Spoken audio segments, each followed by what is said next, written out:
I already have my answer. I saw the photographs. You don't even know what you think you're looking at. Tell me who he is. Right now. I deserve the truth. I need you to trust me a little longer, please.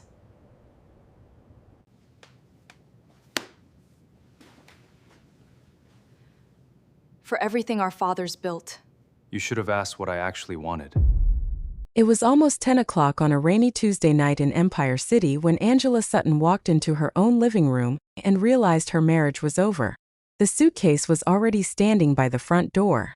Rain tapped softly against the tall windows, the only sound in a room that suddenly felt too big for two people who used to fill it with laughter. Daniel Cho did not look up. He folded one more shirt, placed it inside the suitcase, and zipped it closed like he was closing a chapter of his life instead of ending hers. "The papers are on the table," he said quietly. "My lawyer will call yours in the morning." Angela's heart pounded, but her voice stayed steady. "You're really doing this? Without asking me one single question?" "I already have my answer," Daniel said. "I saw the photographs, Angela." She opened her mouth to explain everything. Then she closed it again because the truth was not hers to give away yet, not even to save her own marriage.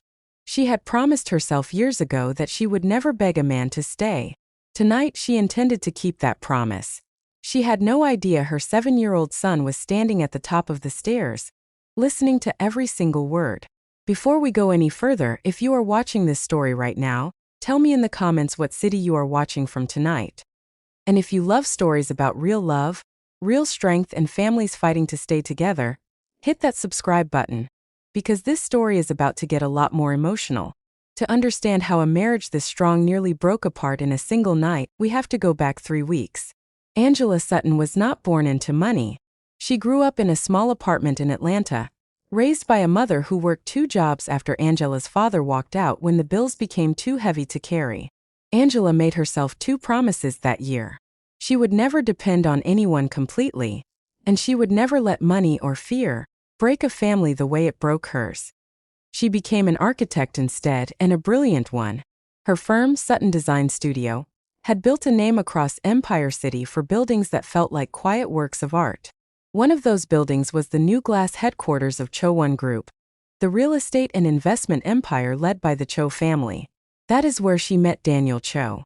He was 38 years old, sharp, composed, the kind of powerful man who made a room go quiet the moment he walked into it. Angela was not intimidated. She challenged his ideas in their very first meeting, and she won the argument. 18 months later, he proposed to her inside the very building she had designed. They had been married 5 years. They had one son, Micah, age 7, who had his father's serious eyes and his mother's stubborn, loyal heart. That spring, at the Cho Group Foundation's annual gala for pediatric heart health, Diane Park pulled Angela aside with a smile sharp enough to cut glass. Diane was the company's chief strategy officer, and she had grown up believing she belonged at Daniel's side. "It's sweet," Diane said, glancing at Angela's simple gold pendant in a room full of diamonds. "You really do make him look approachable." Angela smiled back, calm as still water.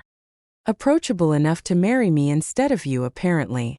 Diane's smile did not move, but something behind her eyes did. And Angela understood in that exact moment that she had made an enemy. What Angela did not know was that Diane's father and Daniel's father had built Cho Group together, side by side, decades earlier. Diane had grown up believing that one day, the 2 families would become one. She had never stopped believing it. What Daniel did not know was that 2 weeks before that gala, Angela had taken Micah to see a pediatric heart specialist named Dr. Reynolds, after their family doctor heard something faint and irregular during a routine checkup. Angela told no one. Not her husband. Not even her best friend. Not yet. She wanted the full test results first. Not fear. Not half of a terrifying story. She had her reasons. Daniel's father had died of a massive heart attack in the middle of a hostile takeover fight, collapsing alone at his own desk. Daniel found out by phone call 3 time zones away, and he never fully recovered from not being there.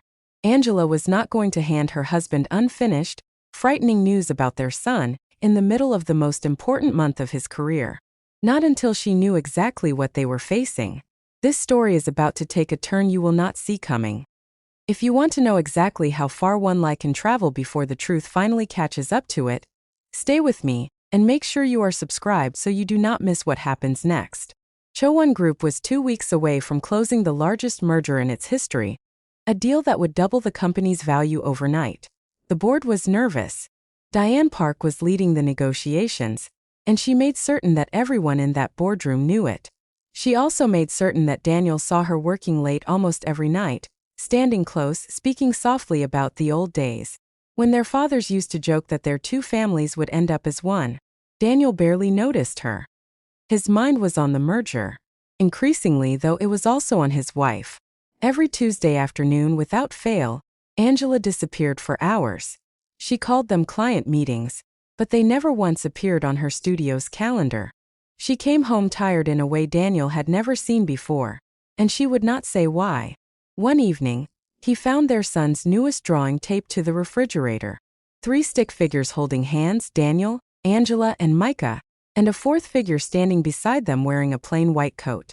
"Who is this, buddy?" Daniel asked, ruffling his son's hair. "That's my doctor friend," Micah said simply, already running off to find his toys. Daniel looked over at Angela. "Doctor friend?" "It's nothing," Angela said, a little too quickly. "He has a big imagination." Daniel let it go. But something in his chest did not let it go quite so easily. 3 nights later, Daniel came home to find another dinner canceled and another explanation that did not quite add up. "You have been somewhere different every Tuesday for a month," he said, standing in the kitchen doorway. "I am not asking you to control your time, Angela. I am asking you to trust me enough to tell me what is going on. Not everything has to be explained the second you ask for it," Angela said, sharper than she meant to be. Her own fear was talking now, the old fear of leaning on someone and watching him disappear. "Some things are still mine to carry." "Your silence is starting to feel like a wall," Daniel said quietly. "And I have spent my whole life afraid of walls I cannot see through." Neither of them was wrong. Neither of them was lying. And neither of them said one more word that night. 4 days later, an envelope arrived at Daniel's office with no return address. Inside were 3 photographs, cropped tight and grainy but unmistakable. Angela, in her emerald gala gown, wrapped in the arms of a tall man in a formal jacket, her face tilted up toward his. A note was tucked behind the last photograph, typed in plain block letters. "Ask your wife where she really disappears to every single Tuesday afternoon." Daniel's hands went cold. He thought instantly of the drawing on the refrigerator. Doctor friend. He thought of the canceled dinners, the vague answers, the wall he could not see through. He did not call Angela. He called his lawyer. That night, Daniel laid the photographs across the kitchen counter like evidence at a trial. "Tell me who he is," he said, his voice dangerously calm. "Right now." Angela's whole body went cold the second she saw them. She recognized the moment instantly. She had hugged Dr. Reynolds in pure relief, right after he agreed to move Micah's surgery consultation up by 6 weeks. It was gratitude, not romance. But the crop of the photograph had erased every single guest standing around them. She could have explained everything in that instant. But Micah's final echocardiogram results were due back in 2 days, and she had promised herself she would only tell Daniel once she had the complete picture. Not a half-finished nightmare. Not during the biggest week of his career. Not because a stranger's photograph had cornered her into it. "I need you to trust me a little longer," Angela said quietly. "I will explain everything. Just not like this." To a man raised by a father who trusted the wrong people and paid for it with his life, "Trust me," without an explanation sounded like the most dangerous sentence in the world. "I cannot live waiting to be blindsided again," Daniel said. "I will not." He walked out of the kitchen. Angela picked up her phone with shaking hands and called the one person who had never once doubted her. Renee Whitfield picked up on the first ring. "He thinks I am cheating on him, Renee," Angela whispered, sitting alone in her studio long after midnight. "And I cannot even be fully angry, because from where he is standing, I understand exactly why." "So tell him the truth," Renee said gently. "Not until I know how bad it really is," Angela said, her voice breaking for the first time all week. "My father left the second things got hard between him and my mother. I refuse to fall apart in front of Daniel until I know exactly what we are facing, and exactly how strong I need to be for both of them. Renee was quiet for a long moment.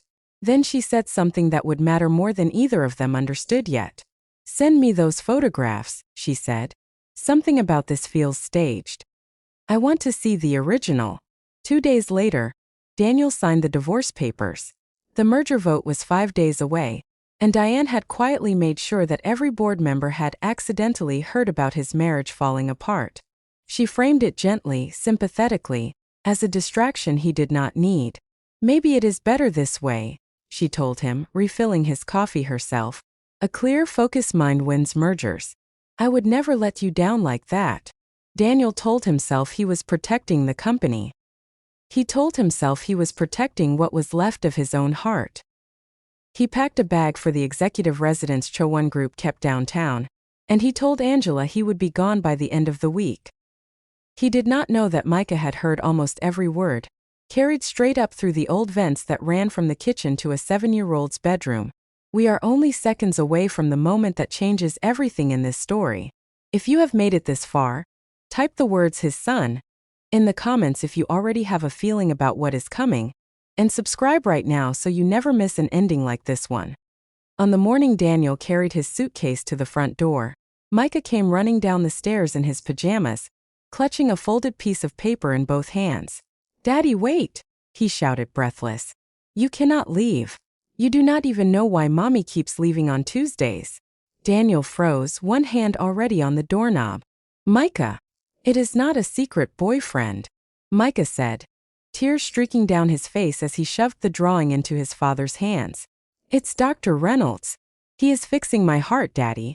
Mommy did not want to tell you because she said it would make you sad, like when Grandpa Cho died. She said you already had enough to carry."